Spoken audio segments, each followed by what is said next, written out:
Donc moi, en quelques mots, je me présente. Je suis consultante depuis une trentaine d'années maintenant. Ça veut rien dire, je sais, mais bon, c'est pas grave, je vais vous expliquer un petit peu. Je travaille en fait pour des fédérations comme la Fédération des acteurs de la solidarité, la Fédération Addiction, la Fédération, la FAPIL, l'insertion par le logement, la Fédération Santé Habitat aussi pour des appartements de coordination thérapeutique. Jusqu'à récemment, je travaillais beaucoup sur des projets, de l'accompagnement de projets d'établissement, projets associatifs, projets de services, etc. Un petit peu moins maintenant parce que je diminue un peu mon activité vu mes cheveux qui blanchissent.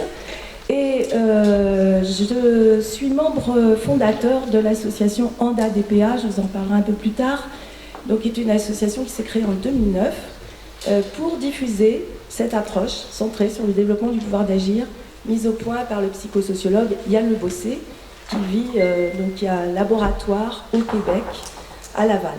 Voilà. Je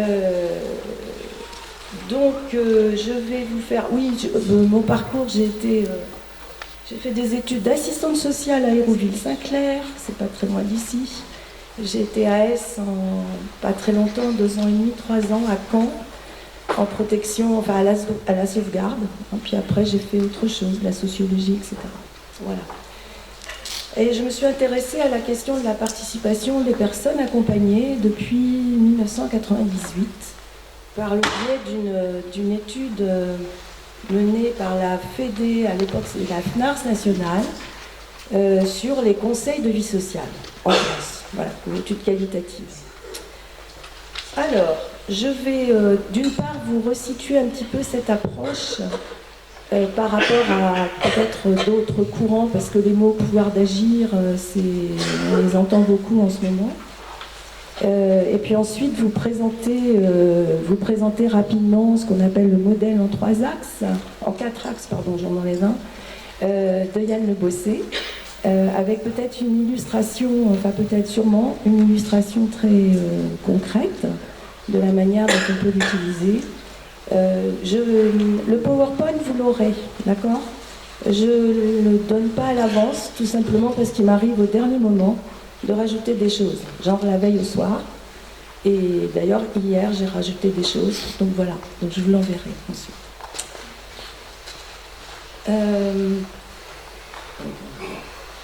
Simplement pour rappeler que depuis les années 2000, on a beaucoup parlé du thème de la participation, omniprésent dans les politiques publiques, avec en général on distingue 4 registres: la formation, la consultation, la concertation, la coproduction, bon, je ne reviendrai pas là-dessus, mais le mot participation, il est devenu un peu un mot valise, on ne sait plus trop ce que ça veut dire. Plus récemment, on a parlé d'empowerment. Il y a les Québécois qui appellent ça empouvoirisation, c'est pas très joli. Pouvoir d'agir, développement du pouvoir d'agir, co-construction aussi, on le voit beaucoup dans les textes des politiques publiques. Alors au-delà on peut dire qu'il y a un effet de mode, mais au-delà de ça, bien évidemment, plus profondément, il y a un vrai appel à développer des approches qui donnent davantage de place aux personnes accompagnées, accueillies. Donc on ne peut que s'en réjouir. Donc juste pour rappeler que dans différents secteurs, la pauvreté, enfin l'inclusion, j'aime pas trop ce terme-là, la santé mentale, le handicap, les addictions, etc. Il y a des pratiques qui reconnaissent les savoirs, les potentiels, les souhaits des personnes, les compétences des personnes accompagnées. Et un pionnier, c'est quand même le mouvement ATD, avec le croisement des savoirs, l'université populaire, etc. Tout ce qui est instance de consultation des personnes accueillies et accompagnées, les conseils de vie sociale dans les établissements, également le conseil régional des personnes accueillies et accompagnées, pour lequel j'ai un peu travaillé d'ailleurs en Normandie, les GEM, je sais qu'il y a des représentants ici, la paire aidance, on en a parlé, un logement d'abord, un chez soi d'abord, les associations d'usagers, etc., avec des concepts: le rétablissement, l'autodétermination, la réhabilitation psychosociale, la réduction des risques et des dommages aussi, dont on parle beaucoup en addicto. Et je pense que tous ces concepts ont un même substrat qui me paraît, ça me paraît assez évident en lisant le texte sur le rétablissement, par exemple. Simplement, sur la question de la participation, elle ne donne pas automatiquement du pouvoir d'agir. Quand on regarde l'ensemble des textes qui ont été, des études qui ont été produits, aussi bien sur la politique de la ville, sur la participation des habitants, que sur la participation dans les établissements socio-médico-sociaux, ben, on trouve à peu près les mêmes constats. C'est-à-dire qu'il arrive qu'on consulte les gens, mais sans vraiment leur donner les moyens d'élaborer un point de vue éclairé. Donc, pas d'informations suffisantes, pas d'explications adaptées sur à la fois le contexte, les enjeux, les modalités de décision, etc. Donc, inutile de dire que la qualité de l'information, elle est absolument essentielle à partir du moment où on veut parler de développement du pouvoir d'agir. On consulte aussi souvent sans vraiment prendre en compte les avis et les souhaits. Toutes les études, par exemple, sur les conseils de vie sociale montrent que le nombre de conseils de vie sociale se sont cassés la figure. Pour ça, tout simplement, pas de réponse. Des modalités de participation pas adaptées avec des espaces trop figés, trop protocolaires, des bureaux, des salles de réunion, etc. Une tendance à écarter des débats tout ce qui relève de l'expression d'émotions telles que la colère ou la tristesse, parce qu'on ne sait pas trop comment travailler avec ça. Des sujets de réunion, des sujets d'action collective qui n'ont pas été définis avec les personnes directement concernées, d'où une défection, une difficulté à les faire venir, ou cette expression que j'ai souvent entendue, ils n'adhèrent pas au projet, ils n'adhèrent pas, bon, vous connaissez, l'adhésion c'était un beau concept au départ, mais bon. Et parfois, il faut le dire, et je crois que ça a été soulevé par Bastien aussi un petit peu tout à l'heure, il y a encore des doutes sur les capacités d'élaboration des personnes accueillies et accompagnées. Ça existe encore, même si les choses ont beaucoup évolué, me semble-t-il, depuis les premiers moments où je me suis intéressée à cette question-là. Alors, je ne peux que vous suggérer de lire Joël Zask si vous ne connaissez pas. C'est une philosophe qui a écrit un livre. Alors, déjà, le titre de son livre est évocateur, Participer, essai sur les formes démocratiques de la participation. Ce qui supposerait qu'il y a des formes pas démocratiques de la participation. Et elle dit très clairement, quand participer se borne à faire figure de participant dans un dispositif qu'on n'a en rien choisi, dont les enjeux nous échappent et dont les finalités ne sont pas les nôtres, il faudrait mieux utiliser un autre terme. Donc là, c'est clair. Et pour elle, la participation, une participation effective, ça veut dire 3 composantes. Déjà, le prendre part. Et prendre part, ça passe par quoi? Par la sociabilité, le plaisir d'être ensemble, la conversation, la discussion, l'échange tricoté, dit-elle. Et c'est ça qui permet éventuellement de faire émerger des envies de projets collectifs, etc. Donc s'il n'y a pas ces moments-là, ces moments de convivialité, que parfois j'ai vu parfois certaines directions d'établissements considérer que c'était peut-être pas assez productif, on va dire ça comme ça, mais en tout cas ces moments-là sont absolument essentiels, y compris d'ailleurs pour les professionnels. Apporter sa part, contribuer. Donc tout processus participatif doit s'exercer, dit Joël Zask, très en amont, c'est-à-dire dans la construction même du projet, dans la construction de ce qu'elle appelle le commun. Le commun, dit-elle, ne préexiste jamais au groupe.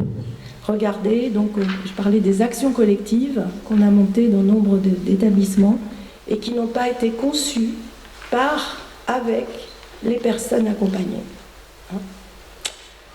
Recevoir une part, bénéficier, le 3e terme de cette participation effective. Alors elle appelle ça fait peut-être un peu jargon, une opportunité d'individuation. Ça veut dire quoi très concrètement?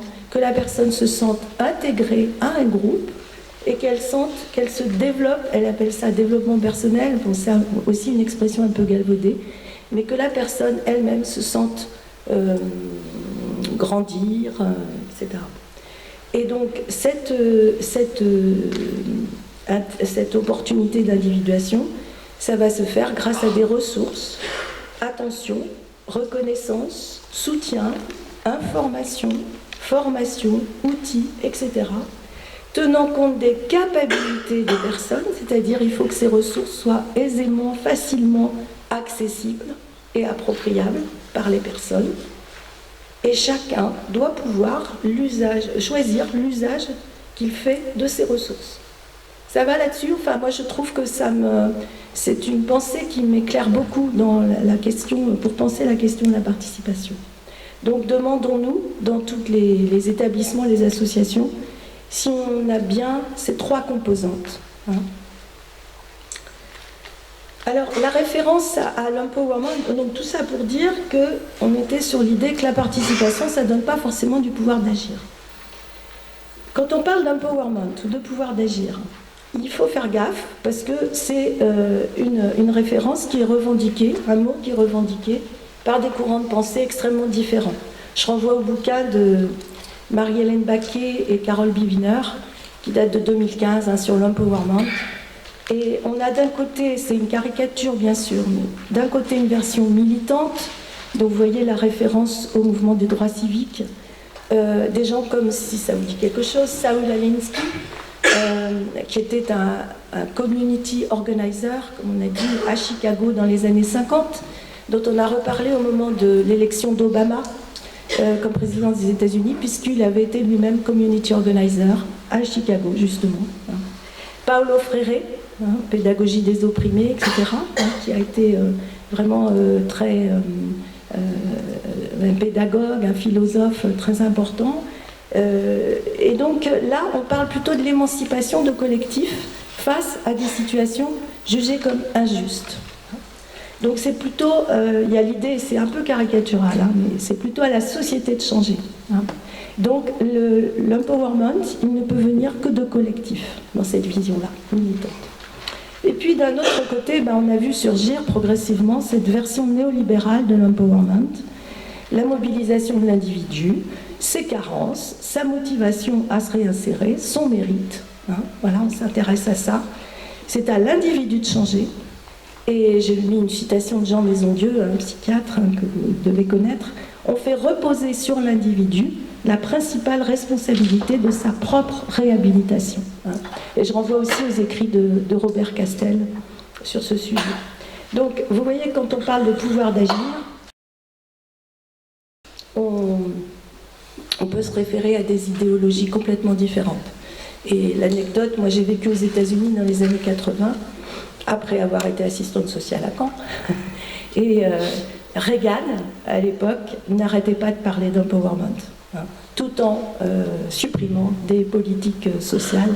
J'avais travaillé à l'époque, j'avais fait ma maîtrise sur la disparition d'une genre allocation parents isolés, voilà, dans l'Amérique de Reagan. Alors, la proposition de l'approche centrée sur le développement du pouvoir d'agir des personnes et des collectifs, c'est un peu long à dire, je sais, mais comme on parle de pouvoir d'agir un peu partout, ou de développement du pouvoir d'agir, voilà, là, quand vous parlez de ça, c'est l'approche de Yann Le Bossé. Yann Le Bossé, c'est qui? Désolé, la photo est un peu floue. C'est donc un chercheur, il est français, hein, mais il est parti assez jeune au Québec. Donc actuellement, il est chercheur à l'Université Laval à Québec, au laboratoire LADPA, LADPA. Il a été animateur en France dans les années 80 auprès de jeunes décrocheurs en insertion professionnelle. Il a été très déçu, très marqué, très frustré de voir que c'était compliqué de sortir ces jeunes vers une réinsertion. Et il a commencé des études de psychologie. Il s'y est pas beaucoup plu d'ailleurs. Et il a eu l'occasion de faire cette troisième année au Québec. Il s'interrogeait, il a rencontré vraiment le courant de la psychologie communautaire, hein, qui était très développé là-bas, et en Amérique du Nord. Et il s'intéressait vraiment aux interactions entre les difficultés individuelles des personnes et leur contexte de vie. Il fait un doctorat sur l'empowerment en 92. Et il a travaillé auprès de gens assez divers, donc des médecins accueillant des femmes victimes de violences, des conseillers d'insertion, des travailleurs sociaux. Le modèle qu'il a créé, le modèle en 4 axes que je vous présenterai tout à l'heure, il dit lui-même qu'il n'a rien inventé, qu'il a été chercher des pratiques qui fonctionnaient bien, je mets fonctionner, et il a mis, je dirais qu'il a mis en musique quelques principes. Il rencontre Bernard Valery.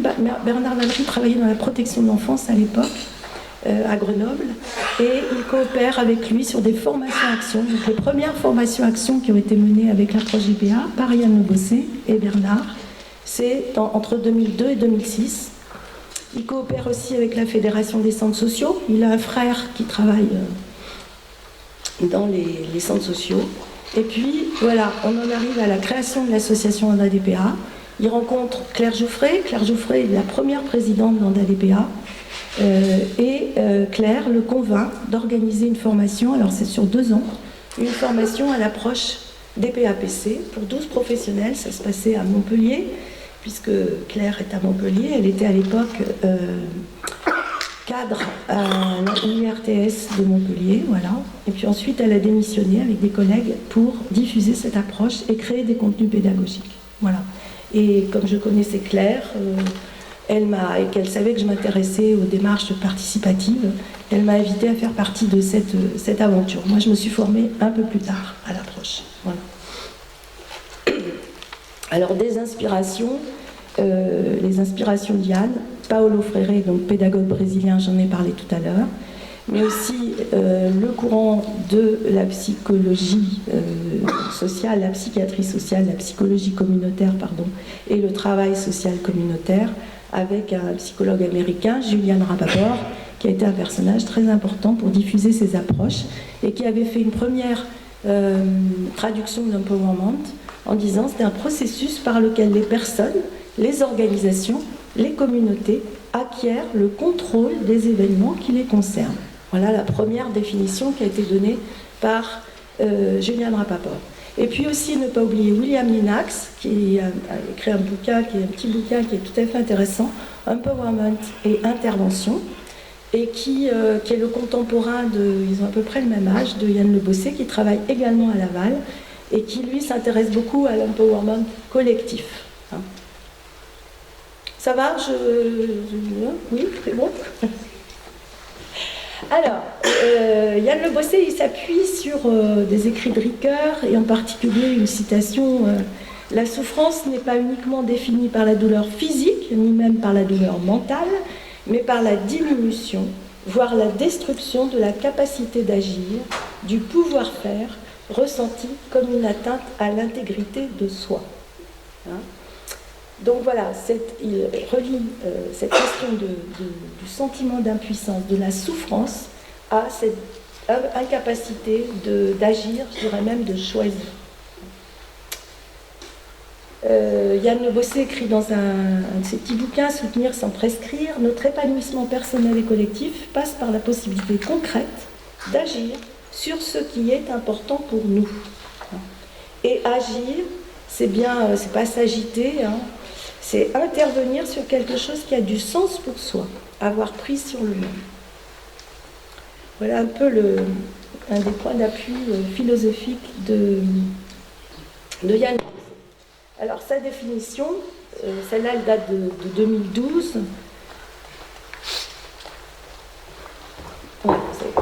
Un processus par lequel des personnes accèdent ensemble ou séparément. Donc vous voyez là que c'est un processus, c'est un chemin, un cheminement. Que les gens, on peut développer le pouvoir d'agir individuel, mais aussi le pouvoir d'agir collectif. Hein. Donc ça s'applique aussi bien, on a en formation des travailleurs sociaux qui travaillent sur les projets personnalisés, mais aussi des gens qui travaillent sur de l'action collective. Donc, un processus par lequel des personnes accèdent, ensemble ou séparément, à une plus grande possibilité d'agir. C'est pas accède à l'autonomie avec un grand A, vous voyez, comme on peut lire dans les projets, hein, à une plus grande possibilité d'agir. Sur quoi ? Sur ce qui est important pour elles-mêmes, leurs proches ou le collectif auquel elles s'identifient. Sur ce qui est important pour elles-mêmes. On ne fera jamais avancer les gens sur quelque chose qui ne compte pas pour eux, qui n'est pas essentiel. C'est tout bête, hein, mais voilà, ça réinterroge notre propre projection sur ce qui est bon pour les gens. Donc sa définition, il dit toujours qu'il peut aussi la faire évoluer. Hein, au Québec, on parle par exemple, on parle de développement du pouvoir d'agir des personnes et des communautés. Or, le mot communauté en France, vous voyez, il est un peu connoté. Alors, l'impuissance est source de souffrance. Donc, il ne s'agit pas de dire que les personnes n'ont pas les capacités ou qu'il leur manque quelque chose. Ce que Yann Le Bossé appelle l'hypothèse des carences. Moi, je me souviens, quand j'ai fait mes études d'assistante sociale, hein, on était beaucoup là-dessus, hein, sur il leur manque quelque chose. Hein. Il ne s'agit pas non plus de dire que ces personnes ne peuvent pas avancer tant que la société ne bouge pas. Hein, ce que Yann Le Bossé appelle l'hypothèse du grand soir. Voilà. Mais non, c'est pas celle-là, pardon. C'est celle-là. Mais considérer que les personnes rencontrent un obstacle qui les empêche d'agir sur quelque chose d'essentiel pour elles. Et donc l'aide va consister à favoriser l'identification précise de cet obstacle et à créer les conditions pour que la personne ou les personnes puissent le franchir dans un contexte donné. Je dis bien dans un contexte donné. Dans un contexte donné, c'est dans le cadre d'un mandat, par exemple, professionnel, dans un cadre de contrainte aussi. C'est qu'est-ce qui est possible à partir de quelque chose d'important pour la personne. Les principes, et moi j'ai retrouvé beaucoup en lisant l'article que vous m'avez envoyé sur le rétablissement, beaucoup de choses très communes avec l'approche du PA. Chaque personne est compétente. On ne part pas de l'hypothèse des carences. Et chacun a sa manière unique de vivre une situation de précarité, de maladie, etc. On ne peut pas prescrire à l'avance la manière dont les gens vont vivre, s'approprier, faire évoluer leur situation. Et ça, c'est vraiment, ça me paraît fondamental de ne pas se plomber avec cette idée de risque et de... bon, on y reviendra plus tard. On retrouve de la dignité quand on peut agir sur quelque chose d'essentiel pour soi. Trouver ou retrouver du pouvoir d'agir peut être individuel ou collectif. On est sur une vision très pragmatique, changer au quotidien, les petits pas, les pas proximaux, comme dit Yann Le Bossé. Avec toujours, cependant, un questionnement sur l'opportunité de soutenir également un changement au niveau structurel pour des institutions plus justes. On y reviendra tout à l'heure dans l'exemple que je vous ai choisi. Justement, je vais vous raconter donc une histoire, une petite histoire. C'est l'histoire de Martine. J'ai failli l'intituler Martine, oui, voilà, mais je me suis dit qu'il y avait des plus jeunes, vous n'avez pas connu les Martines à la plage, Martine, voilà, et elle s'appelle Martine. Voilà. Martine est AS d'un département, et reçoit un lundi matin un appel d'une éduque du foyer de l'enfance. Elle signale qu'ils ont accueilli un enfant de 3 ans pendant l'hospitalisation d'une jeune femme en psychiatrie le vendredi soir, suite à une crise de détresse. Elle a pété les plombs, voilà. La jeune femme va bien maintenant, elle est repartie chez elle sans contre-indication médicale, elle est repartie chez elle avec l'enfant. Alors Martine Laès connaît un peu la dame, elle sait qu'elle est aide-ménagère, qu'elle habite un studio, qu'elle est divorcée après avoir été victime de violences sans avoir porté plainte. Le père de l'enfant est dans un département voisin, il ne voit pas l'enfant et il ne paie pas sa pension alimentaire. Madame est isolée, est très réservée et dit que son fils est tout pour elle. Bling bling, là, tout s'allume. Bon, voilà. Martine est, dans un premier temps, elle ne sait pas quoi faire. Elle se sent pas bien. Parce que Martine a commencé à faire une formation avec Yann Le Bossé sur le développement du pouvoir d'agir. Donc, pour elle, c'est vraiment important de travailler avec madame, avec la personne directement concernée, et de mieux connaître ce qui est important pour elle. Et puis en même temps, de par sa mission, elle est AS au département, elle a un enjeu de protection de personnes vulnérables. Voilà, donc elle ne sait pas trop quoi faire. Et elle se dit, bon, bah, je vais en parler en équipe, c'est lundi matin, ça tombe bien, il y a la réunion d'équipe, je vais en parler. Alors en réunion, c'est clair, il y a une partie de l'équipe qui dit, il faut faire une IP, une information préoccupante, tout de suite. Il n'y a pas besoin de faire de courrier, c'est une situation de danger. Voilà. L'autre partie, dont le chef de service dit, bon, attention, on va commencer par envoyer un courrier officiel pour demander un rendez-vous. Et puis s'il n'y a pas de réponse, on fera une IP. Ça ne convient pas à Martine. Pourquoi? Parce qu'elle pense que la dame, elle sait qu'elle est très réservée, craintive, et qu'elle va s'affoler en recevant le courrier avec le cachet du conseil départemental, etc. Et elle dit non, il faut que j'en discute avec elle avant. Avec l'accord du chef de service, donc elle tient compte des enjeux aussi du chef de service, hein. Elle lui téléphone pour lui proposer un rendez-vous. Madame est surprise, elle dit que tout va bien, qu'elle a juste un problème de garde de son fils le mercredi. Et elle accepte le rendez-vous. Tata, je continue. Alors le rendez-vous. Déjà Martine, elle, avant le rendez-vous, elle se sent mieux, hein, la professionnelle. Elle est plus en accord avec...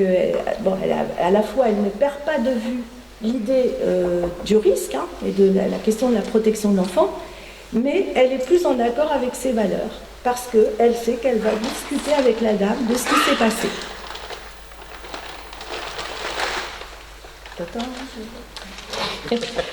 Donc elle est elle-même beaucoup plus à l'aise pour aborder le rendez-vous. Elle-même, elle se sent, là du coup on dirait qu'elle a développé un peu son pouvoir d'agir, c'est tout petit, mais elle se sent beaucoup plus fermement ancrée dans ses valeurs et ses convictions en allant voir la dame. Et elle lui fait part tout de suite de l'appel téléphonique du foyer de l'enfance, de sa préoccupation. Elle raconte les enjeux liés à la mission du service, prévenir les risques, s'assurer aussi des compétences parentales de madame. Et madame commence par dire que tout va bien, et puis au fil du temps, elle dit que c'est difficile d'être seule, et voilà. Et elle dit, ce qui m'embête le plus, c'est que pendant ma crise, j'ai cassé des meubles. Elle avait des meubles pas très solides, issus de la récup, enfin bon. Elle a cassé des meubles pendant sa crise, donc ça a dû quand même bien cogner. Et elle dit qu'elle a peur que son fils, qui a assisté à la scène, se sente mal à chaque fois qu'il est à la maison. Hein. Donc quel est le problème le plus important pour elle, lui demande Martine. La dame trouve que son appartement est très vétuste, trop petit pour deux, donc elle se préoccupe aussi de l'idée que dormir avec son enfant, c'est peut-être pas génial non plus, et qu'il est détérioré par cette crise. Donc elle dit à l'AS, aidez-moi à trouver un logement plus grand dans le quartier. Martine lui donne des infos en disant, oula, en ce moment on est à flux tendu, il n'y a pas de logement, ça risque d'être long. Donc qu'est-ce qu'on fait? Et elles vont ensemble négocier et convenir d'une cible de changement. Comment me sentir mieux dans mon logement avec mon fils en attendant qu'on m'attribue un autre logement? Donc, vous voyez l'écart entre le problème posé par l'équipe à un moment donné, c'est il y a un danger, il faut faire une information préoccupante, et puis ce que dit la dame de ce qui est essentiel pour elle en ce moment, c'est de faire en sorte que son fils ne soit pas témoin en permanence de la crise qu'elle a faite et d'avoir donc un appartement plus agréable, plus confortable. Vous voyez l'écart. Et vous ne saurez pas la suite, si tout à l'heure. Donc, en approche des PAPC, on a une attention particulière sur l'idée de définir le problème de manière à ce qu'il soit possible d'agir sur lui. Et on va le faire avec les personnes concernées. Or, très souvent, on ne prend pas le temps de définir ce problème, et souvent, on confond souvent le problème et la solution. Je me souviens, par exemple, juste un petit exemple, j'avais travaillé avec des centres sociaux sur la question des politiques jeunesse. Et il y avait des élus, des directions de centres sociaux, donc ils étaient une vingtaine, qui disaient il y a un problème, il y a des jeunes qui traînent dans les halls d'immeubles, etc. Il faut le problème, c'est qu'on n'a pas de local pour les jeunes. Vous voyez, le problème, c'est qu'on n'a pas de local. C'est-à-dire là, ils confondent le problème et une solution possible. Mais ils n'ont pas travailler suffisamment quel est le problème, et travailler quel est le problème avec les jeunes, avec les parents, avec les personnes directement concernées. Donc on risque d'aller sur la construction d'un local qui ne servira peut-être à rien. Voilà. Donc c'est assez fréquent. Donc un petit Shadok, j'aime bien celui-là. S'il n'y a pas de solution, c'est qu'il n'y a pas de problème. Alors c'est quoi le DPAPC? C'est un art du questionnement. Alors l'art du questionnement, qui emprunte à l'école de Palo Alto, à Carl Rogers, voilà, à l'écoute active, etc. C'est rien de nouveau, sauf qu'il s'articule sur 4 axes. Partager avec les personnes. Donc construire ce qui fait problème avec les personnes directement concernées. Ça peut être des personnes accompagnées, ça peut être des habitants, des patients, des professionnels, des partenaires, des élus, etc. Alors qu'on a tendance à aller trop vite sur la solution qui risque d'être inadaptée. Ensuite, il y a tout un travail de cartographie des acteurs concernés et de leurs enjeux. Prendre en compte l'ensemble des acteurs et des enjeux en présence et négocier. Sachant qu'il n'y a pas un point de vue qui prime.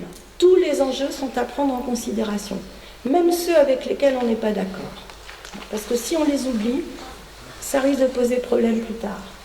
Travailler ensemble à définir une cible de changement qui satisfait l'ensemble des enjeux.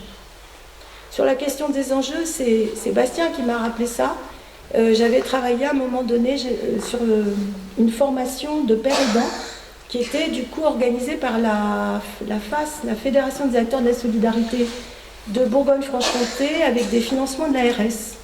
Donc c'était une petite formation, mais une formation, j'allais dire, en alternance, puisque les 9 personnes qui étaient là étaient chacun dans une équipe. Donc il y avait toutes sortes de personnes, dont il y avait un jeune par exemple qui entendait des voix, qui avait monté un groupe d'entendeurs de voix, etc. Et j'avais travaillé avec eux, j'avais fait une présentation de l'approche GPA qui leur avait bien plu. Et sur la question de l'intégration dans l'équipe, on avait travaillé là-dessus. Quels sont les enjeux des personnes de l'équipe quand vous arrivez dans une équipe? Quels sont les vôtres? Quels sont les enjeux du chef, etc. On avait utilisé cette grille aussi pour réfléchir à comment ils pouvaient mieux s'intégrer, mieux se présenter, plutôt que de dire les professionnels ne veulent pas de nous, ils nous considèrent pas, etc. etc. C'est un petit exemple. Le troisième axe, agir en contexte concrètement, c'est qu'est-ce qui est possible de faire ici et maintenant. Le petit pas, le pas proximal.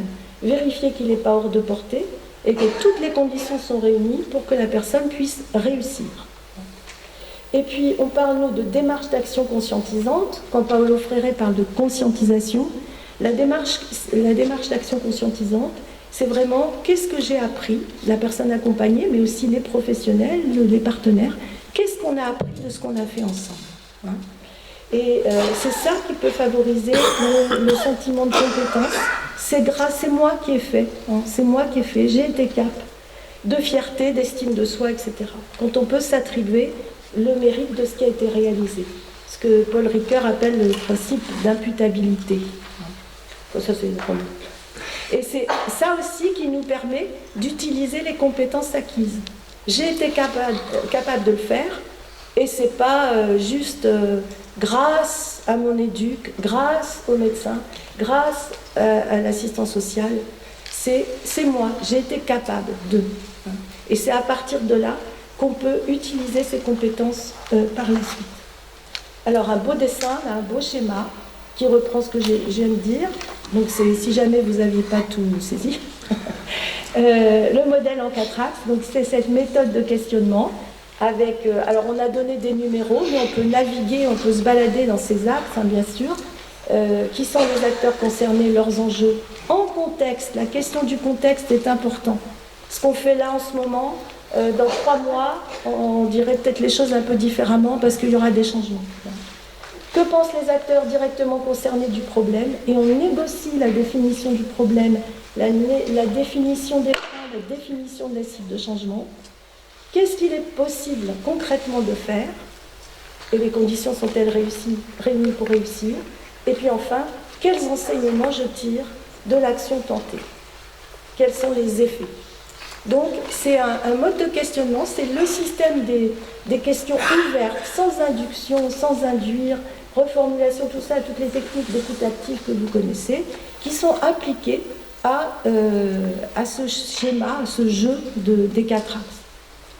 Avec 2 principes fondamentaux, transversaux, on conjugue les savoirs expérientiels, les savoirs des experts, les savoirs des professionnels, les savoirs des élus, etc., etc. Et une approche contextuelle, c'est toujours ici et maintenant, dans le contexte. D'accord ?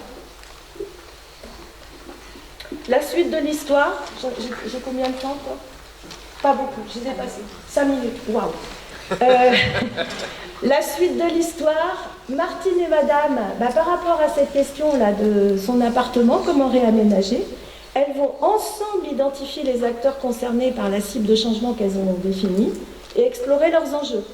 Ceux de Madame, rester dans le centre-ville, être reconnue dans son rôle de mère, le bien-être de son enfant, etc. Je passe, j'ai pas tout mis. Ceux de Martine, c'est aider Madame à aller vers ce qui est important pour elle, sans perdre ses propres enjeux de prévention des risques et de protection, bien sûr. Et puis elle parle même du conseil départemental. Et à l'époque, il y avait le conseil départemental avait une mission sur le bien habité ou quelque chose comme ça, et un travail avec les compagnons bâtisseurs. Je ne sais pas si vous connaissez cette association, mais qui fait donc de l'autoréhabilitation et qui travaille aussi sur la solidarité dans les quartiers. Je vais très vite. Et le pas proximal, le petit pas, c'est que la dame a accepté un rendez-vous avec les compagnons bâtisseurs. Des effets imprévus, des marges d'action conscientisante. Ce qu'elle dit, elle, alors des effets imprévus, c'est que progressivement, cette dame très réservée, très timide, s'est investie dans l'association, a même été un moteur des activités de cet assaut dans le quartier, qu'elle a fait des démarches vers le centre de loisirs, qu'elle s'est même intégrée au groupe de parents gestionnaires, que son gamin va mieux, et elle dit, elle, je me sens plus sûre de moi, je ne me sens plus seule, et si je me sens à nouveau mal, je sais que je peux appeler des voisins et des professionnels. Et puis j'ai compris que la relation avec mon ex-conjoint était une source de stress importante pour moi, et je lui ai transmis une plaquette d'un service pour des visites médiatisées. Alors pour Martine, et c'est là qu'on aborde comment les choses peuvent bouger aussi au niveau des structures, ça a amené le service à réfléchir sur la manière dont ils pouvaient améliorer leur propre fonctionnement dans ce type de situation. C'est toujours compliqué, ces histoires d'informations préoccupantes, cette notion de danger, etc. Donc, ça a amené une réflexion aussi au niveau de l'équipe. La posture professionnelle de... Alors, Yann Le Bossé appelle ça la posture du passeur. Il parle souvent du sauveur. On n'est pas le sauveur, on n'est pas non plus le contrôleur, mais le passeur. Faire avec les personnes directement concernées, parier sur l'envie et la compétence des personnes, ne pas les enfermer dans leur passé, ne pas anticiper des risques hypothétiques, conjuguer les expertises, je l'ai déjà dit, accepter de ne pas savoir ce qui va émerger d'un entretien ou d'une réunion. Des fois on a du mal, moi ça m'est arrivé. Lâcher la posture du conseil, où on a tendance à projeter notre propre vision du monde, nos envies pour l'autre, avec beaucoup de bienveillance et de bonne volonté d'ailleurs. Et puis savoir être souple, fluide, ne pas se figer dans des plans d'action qui se révèlent trop rigides, etc. Ça, je passe. Alors, juste... Oh là là là là, comment je vais faire? Je vous les lirai. Simplement, ce sont des témoignages de personnes qui ont expérimenté l'approche. Alors, des AS en CARSAT, j'ai réalisé à quel point j'avais tendance à projeter en permanence, qu'il y avait souvent un écart entre ce que je souhaitais pour la personne et ce qui était prioritaire pour elle. On a eu beaucoup de travailleurs sociaux qui nous ont dit on est moins fatigué parce qu'on partage avec les personnes accompagnées. On ne porte pas tout dans notre sac à dos. Et ça revient très souvent. Une ergothérapeute aussi, on est 8 personnes qui intervenons au pôle formation de l'association, dont une ergothérapeute qui dit « Je visais davantage l'adaptation des personnes que leur affranchissement. Désormais, je focalise mon écoute sur ce qui se joue ici et maintenant pour elles, dans un contexte d'interaction que j'analyse avec elles. » Un chef de service, un jeune accompagné en masse qui avait soumis à un problème de logement. Je me suis sentie écoutée et pas orientée. C'est pour me dire que j'ai fini ça. Je me sens capable de faire des choix. Je suis surpris de voir comment je suis passée de la souffrance dans laquelle j'étais enfermée à un sentiment de bonheur et de soulagement. Parce qu'il avait finalement élaboré une solution tout seul en discutant avec Claire, une éduque formée à l'approche. Il y en a d'autres que vous verrez. Des AS en psychiatrie, ça peut peut-être ça vous intéresser aussi. Je suis moins directive dans les entretiens, dit Cindy. J'accepte que la personne ait un puits de ressources alors que je m'imposais comme la seule ressource. C'est parfois inconfortable, car la solution trouvée par la personne est rarement celle que j'avais imaginée, mais je me sens plus en accord avec mes valeurs. Un autre AS, en psychiatrie également, dans un service hospitalier, je m'aperçois que je pose des questions différentes en réunion d'équipe et également en réunion avec les partenaires. J'ai le réflexe de questionner ce qui est important pour la personne, les enjeux des acteurs, et ça permet de dégager de nouvelles pistes. Il me racontait l'autre jour qu'il avait aussi complètement modifié son bureau pour accueillir les personnes. Et Arnaud aussi, mais vous trouverez, je ne vais pas vous le lire, il y a une petite vidéo, personne accompagnée qui est devenue père aidant et qui était vraiment la bête noire des AS du département de la Gironde, je crois que c'était la Gironde, et qui a été accompagné par une AS, et il a modifié sa posture, et il est maintenant adhérent de notre association. Donc, voilà. Je vous passe. Voilà, donc moi je pense qu'il y a vraiment un terreau commun entre le rétablissement en particulier et l'approche des PAPC. Ça peut être une manière de travailler sur des situations d'impuissance pour les travailleurs sociaux. Si vous voulez plus d'infos, il y a les bouquins d'Yann Le Bossé, Sortir de l'impuissance, qui sont accessibles sur le site du laboratoire à l'Université Laval, parce qu'il ne veut pas éditer en France. Bon. Alors, d'autres bouquins, Soutenir sans prescrire, par exemple, ou le jaune et rouge, là, qui s'appelle Accueillir sans recueillir. Il a travaillé un peu sur les émotions. Et puis, en France, Intervention sociale empowerment, c'est le premier coordonné par Bernard Valery. Et puis, on en a un, là, le bleu, nous on appelle ça le bleu, qui est aux presses de l'École des hautes études en santé publique. Et on est en train de préparer la 4e édition, là, la 3e édition, pardon, qui va sortir début 2024. Donc avec énormément, enfin il y a 8 expériences, on a changé, il y en a en ce moment, 8 expériences. On va les enlever, on va en mettre 8 autres. Voilà. Et puis on va aussi rajouter des articles. Moi j'écris par exemple sur le management d'équipe avec l'approche des PAPC. On va parler aussi on va avoir un chapitre aussi sur les savoirs expérientiels et en référence aussi au bouquin qui est sorti de La Ville, je ne sais pas si vous, pour un travail social indiscipliné, qui est tout à fait intéressant. Changer le monde au quotidien, plein d'expériences de gens qui n'avaient jamais, de travailleurs sociaux, médico-sociaux, qui n'avaient jamais écrit sur leur expérience, mais ça c'était avec le conseil départemental de Gironde. Celui-là, c'est bien parce qu'il y a le point de vue des personnes accompagnées. Donc il a été co-écrit avec en particulier Arnaud, mais d'autres, qui racontent comment ils ont vécu cette approche. Et puis si vous voulez voir des petites vidéos, Yann Le Bossé, c'est facile sur YouTube. Le témoignage d'Arnaud aussi. Bon, vous verrez tout ça, les sites, etc. Et voilà, j'ai fini.